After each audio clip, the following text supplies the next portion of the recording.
Hey everybody. So I'm back for another review of Love and Marriage Huntsville. This is the reunion part two. Ready to talk about it. I want to once again. I just really want to thank everybody who has subscribed so far to the channel, and please be sure to like and subscribe if you like the content. Um, okay. So the reunion is part two of a reunion for two seasons. Anyway, um, I'm just gonna say this. This reunion is not giving much. To me, it's clear that there has been a pact made between Maurice, Kimmy, Tisha, and Marcel about defending each other on TV. How Mel is going to be the center of how we're going to beat up on somebody. And for that reason, Mel is not giving them what they want because she may have peeped that game too. I don't think they brought her in on it. Martell is trying to lay fucking low because we all know that Martell always got some shit with him, and it's giving really whack. It's giving whack. I know I'm giving y'all real New Jack City right now, but that's all right. So okay, we have Kiki versus Tisha. All right, Tisha. She says Tisha has speculated that Marcel was cheating on her. Apparently, Tisha tells us that she found a picture of a naked girl on Marcel's phone. Marcel says, "Well, so." Carlos asks, "Well, how did you even come in contact with another woman?" And he said, "Well, I interviewed her, and I'm assuming for a job. And then out of the blue, she sent me a naked picture." And he said he sent a thumbs up and responded with a message, a midday's work surprise. Martell's messy ass jumps in and goes, "Well, did she get the job?" I said, I can't. Um, so Carlos was like, Tisha, how can you see a sexually explicit pic in Marcel's phone and not wonder what could have led to it? And she says, "Well, I've researched it and I've researched every time somebody brings up something about Marcel to make sure it's not true." And at this point, I'm gonna be honest, I don't give a fuck. Whatever the case is, Tisha and Marcel are married and together. Kiki, regardless, as her cousin, I think it's messy of you to expose shit.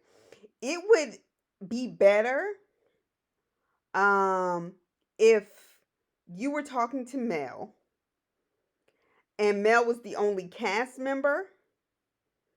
Um,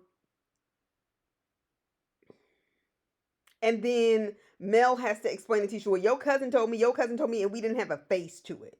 Like, you know what I mean? So I think it's whack of you. I just really do. And all these cheating rumors with Tisha and Marceau, she's not leaving him. He's not leaving her.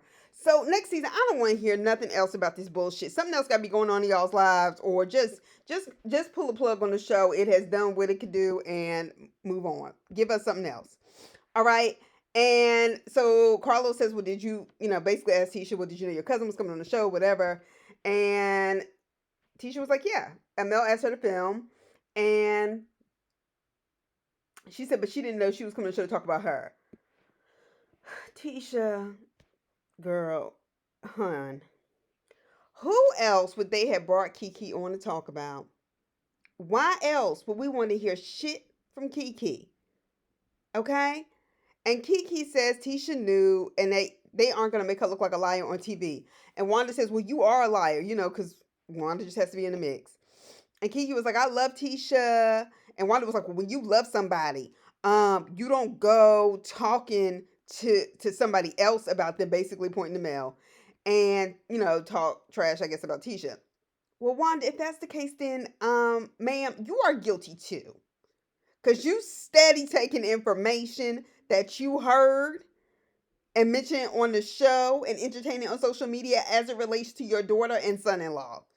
Not even considering the impact it could have on your grandchildren, okay? But okay, girl, if that's what you say. So they ask about this whole bullshit with Kiki talking about Tisha on TV. And Kimmy was like, and basically Kiki's like, "No, that never happened." And Kimmy was like, "No, yes, it did. It didn't only happen at the Christmas party in the kitchen. It started outside before we even walked inside taping." All right. And she was like, "Well, if they have the footage, please roll it. Please roll it." Kiki, girl, they rolled it, hon. They rolled it. I don't know why these people get on TV like this. Anyway, Marcel says that he told Mel and Martell um, about Kiki's addiction. And then they go back and forth about whether it was in a joking manner. Mel said, yeah, you know how Marcel is. He tells stuff in a joking manner. He was like, well, if I say it and you don't laugh, then it wasn't a joke. She was like, no, you just try to tell jokes.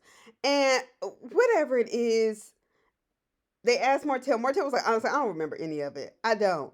I tell you what, I bet if Kiki or Marceau fuck with Martell, I bet you that ninja will remember then. Like, stop playing with me. So Kiki and Tisha are still in the bad place. Their familial relationship is broken. Carlos says, well, at the end of the day, y'all are first cousins. It'd be sad to know a TV show came between y'all. Carlos, no, you wouldn't because you benefiting from this foolishness. Carlos missed me. And honestly, Kiki and Tisha look so much alike. I forgot who was talking and why, and I think that segment went on too long, but that just lets you know how boring this reunion was. Anyway, we get Mel and Wanda and Martell. The fight at Madani being the biggest thing of season 5, 4, whatever the fuck we doing. All right, so Carlos asked, what did Wanda say about Mel and Martell's child? And she was like, I repeated what I heard Martell say on Dr. Heavenly's show about the paternity of the child. Did Martell question the paternity of his youngest child? Absolutely. Do I think when Carlos asked him, did you ever question the paternity of your child? And he said no. I do think Martell is telling the truth. I think Martell lied on that show because he wanted to hurt Melody and he wanted to do something to undermine her to not make himself look as bad as he was looking for what he had done by cheating on her and having a baby with somebody else. No, I don't think he ever believed that. And since that's the kind of question Carlos asked him on the surface, yeah, I do think that's true. Okay, anyway, Wanda was like, well, I didn't say this on the show. I just said it on IG Live.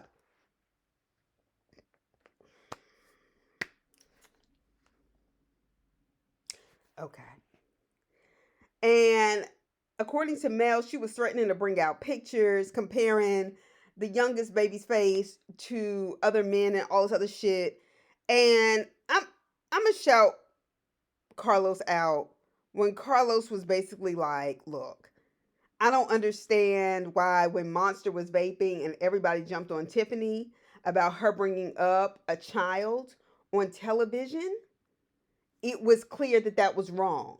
He said, I don't feel the same energy on this stage from y'all. Kimmy was like, who's y'all? Who's y'all? I can speak for yourself. I'm saying it's wrong. Kimmy, you wasn't saying shit, though. You wasn't saying shit. And just like I tell people, in a lot of cases where when the stakes are that high regarding something like that, that can be very painful to a mother, to a family, silence is consensus. If you don't challenge it, you are appearing to agree with it. Okay, bottom line. Okay, and Mel and Martell, just on principle, still had y'all's back. And their baby is much younger. Can't speak for herself. And no, Mel making some snide ass, shady ass remark about Tisha's father getting in her DMs is not the same goddamn thing because Tisha's a grown fucking woman. Okay? And Wanda, you are not with that man. And it is not the same thing as having to defend a 3 or 4-year-old. Cut it out. Cut it out. And Carlos pegged y'all right when he went in on y'all for that. And they asked Mel, what did she think? And Mel was like, I think you're making good points. And then Martell said to Carlos, well, you should have the same energy about defending our daughters and their hair and all kinds of stuff when people have teased them about it. And Carlos looked confused. And honestly, I was too, because I was like, Carlos, he just defended you. Carlos just defended you and Mel and your child. And he even called himself into account about when he let it air when you said, well, I know you had to be with more than 20 women, and said, I didn't consider the fact that Tisha Marceau's minor child would be affected by it. Otherwise, I would not have let it play on TV. He did not take responsibility. 2, he took up for a situation that honestly, you kind of helped stir up. Well, you did stir up when you sat on Dr. Heavenly's show. Okay, because Dr. Heavenly being on Married to Medicine and that being a popular show garners attention. He actually was taking up for you and he was like, well, they teased about the hair. He said, you didn't contact me about that. He said, I would have said something. He said, you call me and email me all the time about other issues. He said, nobody mentioned that to me. He said, do you or do you not?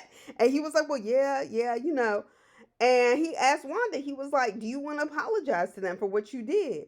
And she was like, I'm sorry, but that was the same thing Tisha did when it came to Mel and the issue with her mother. I'm sorry, but those are not apologies. The bottom line, Mel and Martel's youngest child is a baby. Hell, their oldest child, as far as I'm concerned, is not just simply a minor. They are babies. They are still young. And they still have to go to school with this shit. Yes, we can talk about the way Mel and Martel have conducted themselves and the things that they could and could not have done. But what y'all are doing is damaging, hurtful, and y'all did not have to participate in it. And you did. And you're wrong. Period. And I do realize when he asked Mel, he was like, well, do you think you can ever move forward with these people? And she was like, around, particularly around this issue with everybody on the stage, and she was like, never. And I don't blame her. She is a mother of 4 children. And the reason why she rolled up like that, like she did on Miss Wanda and Bernard and whoever else, is because as a mother bear, she was coming in to protect her children, what was being said, and what she knew they would have to deal with in school and in a small city like that. Okay? Then Maurice jumps in and goes, he thought that after Kimmy's situation was announced, he really thought that would change the perspective and behavior of the people in the cast because tomorrow's not promised. Yes, I understand where you could have gotten it from. Okay, I get it. But I don't think Kimmy's situation and what they're talking about in terms of shaming or the attempt to shame Mel or presuppose that she must have been screwing somebody else, that does not equate with the energy, because we can both say, I don't care what anybody said. Anybody who watches this show cannot say that Mel and Martel did not separately, automatically, when they were told about Kimmy's cancer, did not immediately take compassion and want to be there for Kimmy. So let's not pretend like that's the same thing, because it's not. It's not. So they bring Destiny and Stormy to the stage. This reunion was, this whole thing is whack. For 2 seasons, this shit is whack. So Stormy, they're talking about Stormy and Destiny getting into it at Galentine's, and she was like, what's up, and Destiny, and whatever. All right, so they start explaining why they got into it, but they said they still honestly don't understand the root of the issue, and Carlos was like, I don't either, and he's behind the cameras, and he still don't get it. Stormy was like, but actually me and Destiny like each other a lot. She was like, we sat down and had a talk. And Carlos brings up the viewers have been calling her ratchet and ghetto, and that the show has become ghetto because of Stormy specifically. And he basically asked her how she feels about that. And she starts crying. She was like, I worked so hard and I did it. I've done it without anybody's support. And I've kind of been left alone and out there, this, that, and the other. I'm going to be honest. I felt for Stormy. I can totally understand why she's hurt. Nobody wants to be attacked like that online. And yes, people do. When you are from the South, and as somebody from the Deep South who didn't feel like I sounded or acted like I was from the South, when I went to LA, when I moved to New York, people do try to treat you like you're dumb and less than when you're from the South, especially when you're black from the South. So you're not just simply stupid and backwards. You must be really stupid and backwards. All those racial overtones and undertones by white people and by other black people do come out. Period. I can totally understand whether, and I believe her when she says I've worked really hard, so on and so forth, and feels like, well, I should not be called that or be mistreated like that. But Stormy, what you've given us on TV in large part has been that, hun. Now, do I believe there's more to you than that? Yes. But when people watch a reality show and people go, well, that's not their whole life, that's not the whole story, I'm sure it's not. But you signed up to to show us your life and give people the power to edit it as they please. So at the same time, sis, they're using what you're giving as well. All right. Then they have Destiny. And so he turns to Destiny because he's just shading them both. I mean, he's just saying things. I mean, obviously, my feelings would be hurt if somebody saying that to me in front of a bunch of cameras. And Carlos says to Destiny, well, people have said that you should be fired because you keep things private and you don't really tell much. And Carlos said, I mean, even right now, like you're sitting next to a pillow and not a man. I was like, damn, that's fucked up. And he was like, people have asked, well, why are you on a show like Love and Marriage Huntsville if you are not in a marriage and you're not in love?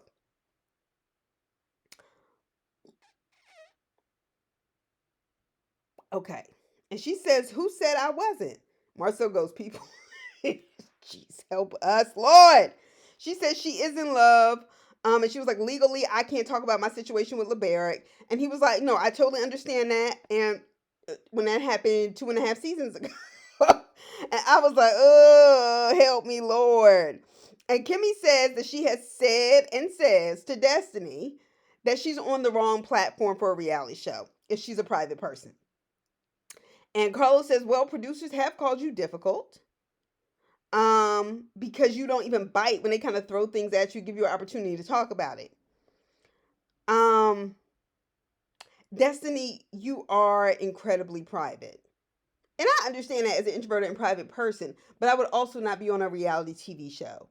And sometimes it gives the impression that you're embarrassed, that you don't want to talk about certain things, and you want to keep them. And there's nothing wrong with that. It's only wrong because you're on a reality show where people have to share painful, hurtful, and embarrassing things all the time. And then you try to skirt around it. And that's not cool. Um, I would also say that if that's the case, if you have to be in love and or in marriage, then maybe Martell and Martell and Mel don't belong on their own show no more. You know what I mean? So like, Real Housewives, most of them are housewives. Love and Hip Hop, a lot of them are in hip hop. Like, you know what I mean? At this point, I just think y'all people just don't like Destiny. Like, it just is what it is. And Destiny, I'm not even for this narrative about her being aggressive. And Stormy was like, no, I don't call her aggressive. If I call her aggressive, I have to call myself aggressive. And we know that carries heavy connotations, different connotations when it's black women. And I can totally understand that and I can respect that. I wouldn't call Destiny aggressive as much as I would call Destiny really cold. And it doesn't read well on camera. It doesn't. And Kimmy's like, well, she's trying to, act like the stuff that's happened to her on this show only happens to her. It's happened to everybody. And she was like, did I say that it only happened to me? She was like, he's asking me about me. And her and Kimmy go back and forth. Kimmy, I'm not sure how I'm feeling about you at this reunion in terms of so far about your behavior and your silence that's kind of reading like you might be in on something larger that excludes Mel and we're not sure why. I don't know. And like I said, I don't know. But what you're not giving is also giving. Like the fact that you're not saying things when we feel like you should.